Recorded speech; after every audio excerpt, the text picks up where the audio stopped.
Hello friends, इस video में olympiad का एक बहुत ही चैलेंजिंग क्वेश्चन हम सबके लिए हमें बताना है कि what are the last 3 digits of this number जो कि है 2005 की पावर 11 प्लस 2005 की पावर 12 प्लस 2005 की पावर 13 ऐसे करते करते 2005 की पावर 2006 तक, यानी पावर 11 से लेके 2006 तक है। तो टोटल हमारे पास 1996 टर्म्स हैं, 1996।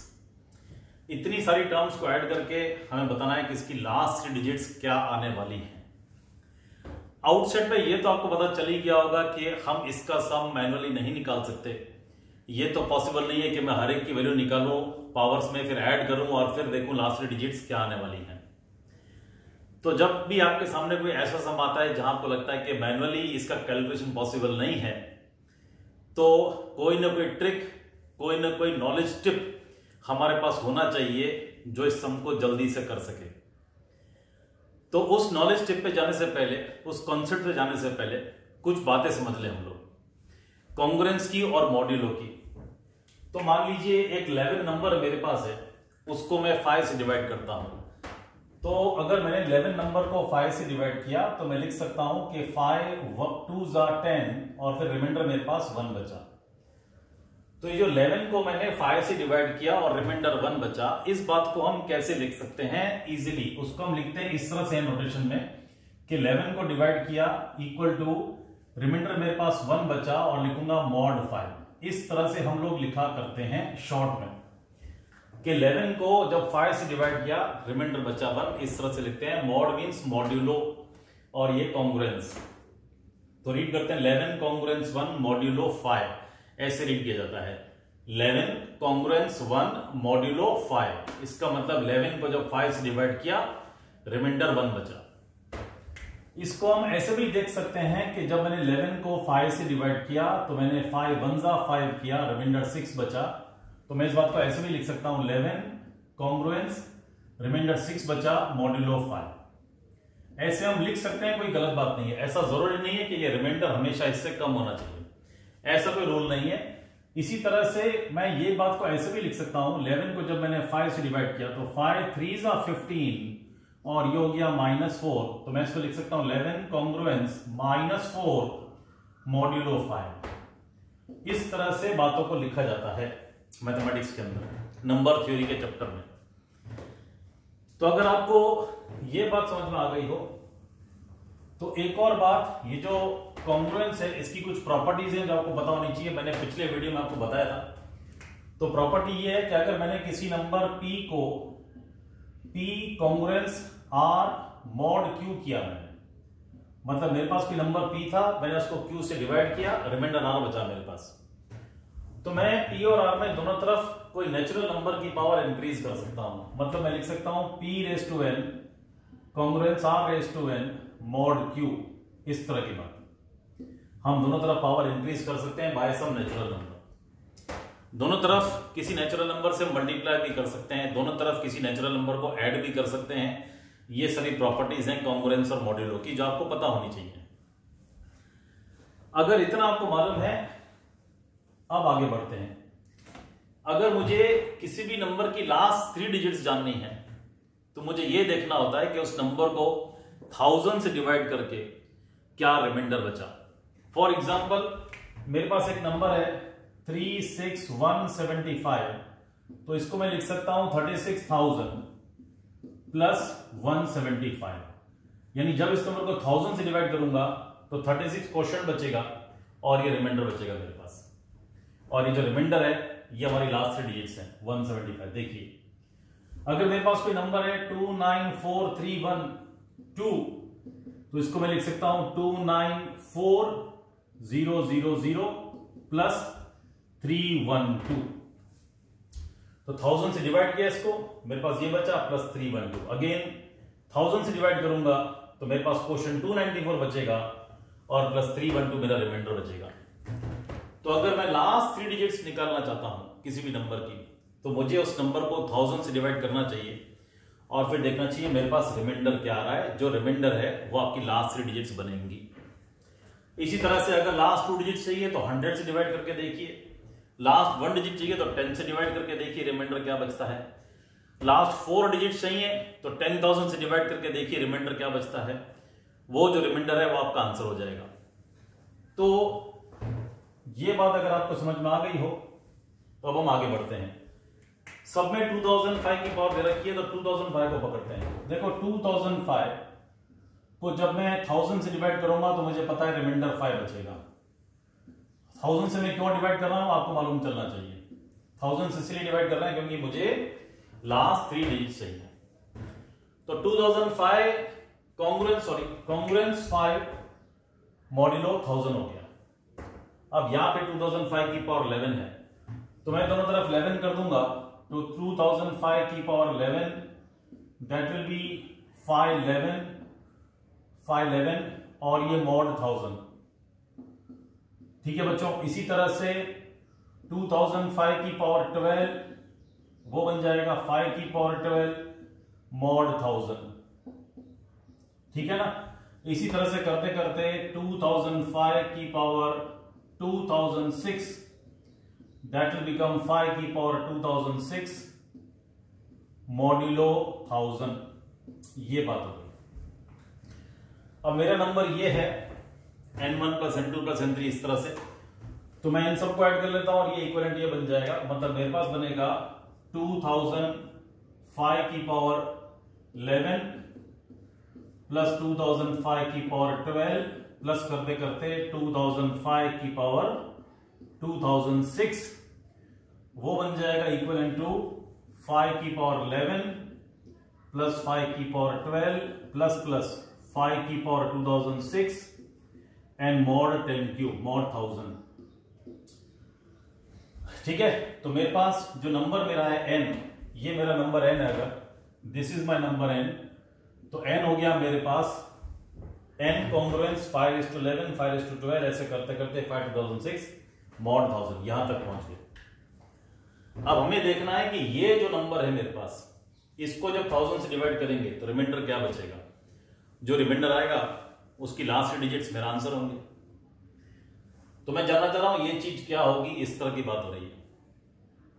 अब देखो ये जो बात है 5:11 मॉड 1000 की, 5:11 मॉड 1000 की बात अगर मैं करूं तो 5:11 को अगर 1000 से डिवाइड करूंगा तो क्या होगा। देखो बच्चों ऐसा है कि मैं जानना चाह रहा हूं 5 की पावर 11 को मैंने 1000 से डिवाइड किया। आपको समझ में आ रहा है कि 5 की पावर 1 को जब मैं 1000 से डिवाइड करूंगा तो मेरे पास 5 बचेगा, 5 मॉड 1000। अब देखिएगा जरा ध्यान से, अगर मैं 5 की पावर 2 करूंगा तो यहां पे 5 स्क्वायर हो जाएगा, मतलब 25 मॉड 1000। ठीक है, 5 की पावर 3 करूंगा तो ये हो जाएगा 125 मॉड 1000, है ना। 125 को 1000 से डिवाइड करेंगे तो क्वोशंट 0 बचेगा। जैसे मैंने 1000 से 5 को डिवाइड किया तो क्वोशंट 0 और रिमाइंडर 5 बचेगा। 25 को डिवाइड करूंगा 1000 से तो 0 क्वोशंट 25 रिमाइंडर। 125 को डिवाइड करूंगा 5 क्यूब को 125 को डिवाइड करूंगा 1000 से तो 0 क्वोशंट हो जाएगा, 125 रिमाइंडर हो जाएगा। 5 की पावर 4 करूंगा 625 को डिवाइड करूंगा 1000 से तो 0 क्वोशंट 625 रिमाइंडर, तो ये हो जाएगा 625 मॉड 1000। ठीक है ना। 5:5 करूंगा तो 625 इंटू 5 3125, तो वो हो जाएगा 3125 मॉड 1000। अब इसको 1000 से डिवाइड कर सकते हैं, रिमाइंडर 125 बचेगा तो मैं लिखूंगा ये हो गया 125 मॉड 1000। ठीक है, ये हो गया मॉड 10 क्यूब। अगर मैंने 5 की पावर 6 किया, 5 की पावर 6 मतलब 5:5 इतना है तो 5:6 यहां पे एक और पर चढ़ा दीजिए, 5 से मल्टीप्लाई करिए, दिस विल बी 625 मॉड 1000। ठीक है भाई, और 5 से मल्टीप्लाई करिए 5:7 625 मतलब कितना हो जाएगा 3125 मॉड 1000 वेट मॉड 1000 और फिर ये हो जाएगा अगेन 3125 125 मॉड 1000।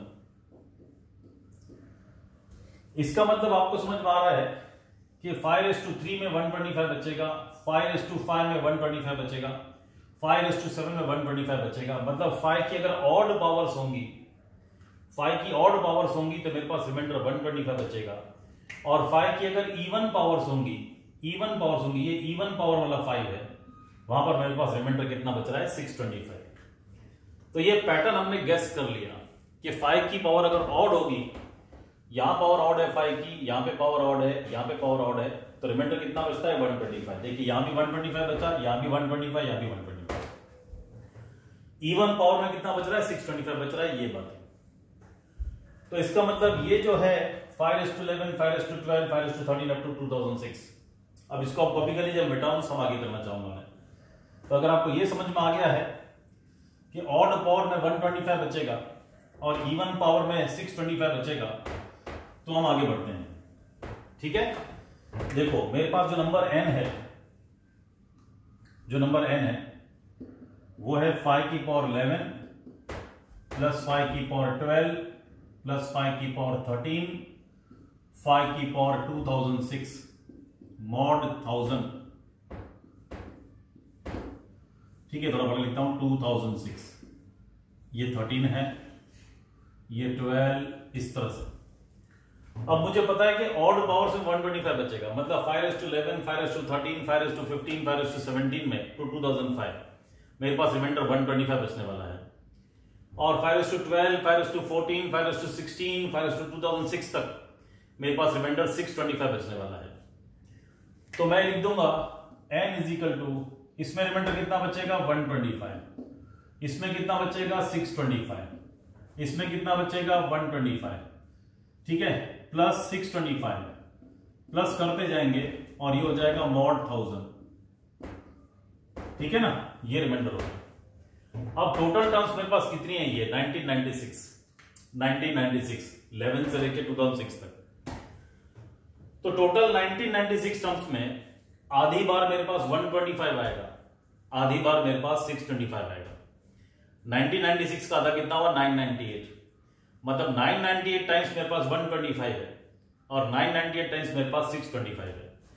तो ये टोटल कितना हुआ, ये टोटल हुआ मेरे पास 198 टाइम्स 125 प्लस 198 टाइम्स 625 और ये हो गया मॉड 1000। ये बात हो गई।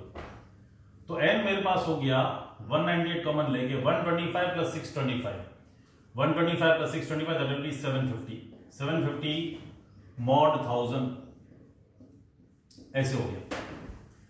अब इसको मैं कर लेता हूं n is equal to 49 into 2 into 370, इसको कर लेते हैं 50 से डिवाइड करते हैं इसको, तो 15 आई थिंक कितनी बच जाएगा 15 इंटू 50। ऐसा मैं क्यों कर रहा हूं, उसका एक रीजन आपको भी बताता हूं। मैंने ऐसा इसको ब्रेक क्यों किया। 52 का कितना हो गया 100 हो गया, तो ये हो गया 49 इंटू 15 इंटू 100 मॉड 1000। ये बात हो गई। अब 49 इंटू 15 करके देख लीजिए। 49 इंटू 15 मल्टीप्लाई कर लो, 9 5 45, 4 5 20, 24, 9 और 4 1 4, तो this is 5, this is 13 and this is 7। तो मेरे पास जो नंबर आया वो आ गया 73500 मॉड 1000। बस अब जब मैं इसको 1000 से डिवाइड करूंगा तो क्या बचेगा मेरे पास 500। तो मेरी लास्ट डिजिट्स क्या हुई 500 है ना। 1000 से डिवाइड करेंगे तो 73 क्वेश्चन बचेगा प्लस 500 रिमाइंडर बच जाएगा। तो जो रिमाइंडर बचा वो आपकी लास्ट डिजिट्स हैं। तो इस नंबर की लास्ट डिजिट्स क्या आएंगी 500। इस तरह से बात है। होप आपको बातें समझ में आई होंगी और आपको क्वेश्चंस का सिलेक्शन, क्वेश्चंस की क्वालिटी ओलंपियाड के लिए अच्छी लग रही होंगी। कमेंट जरूर करिए, शेयर कीजिए, लाइक करिए और चैनल को सब्सक्राइब जरूर करिए दोस्तों। Thank you and God bless all of you.